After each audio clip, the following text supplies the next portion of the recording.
Able meaning in Hindi गुणवान, चतुर, योग्य, समर्थ, सक्षम।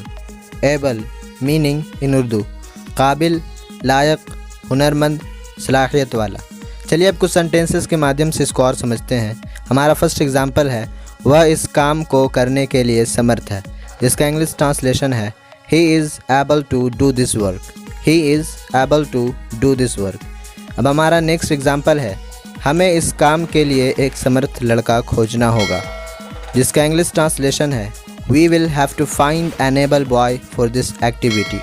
We will have to find an able boy for this activity. अगर आपको किसी वर्ड का मीनिंग नहीं मिल रहा तो हमारे कमेंट सेक्शन में कमेंट करें, हम उस वर्ड पर एक पार्टिकुलर वीडियो बनाने की कोशिश करेंगे। उम्मीद करता हूँ कि आपने इस वर्ड को बड़े अच्छे तरीके से समझा। चैनल में और भी वीडियोज़ हैं जिन्हें आप जाकर देख सकते हैं। And please do not forget to subscribe our channel and press the bell icon.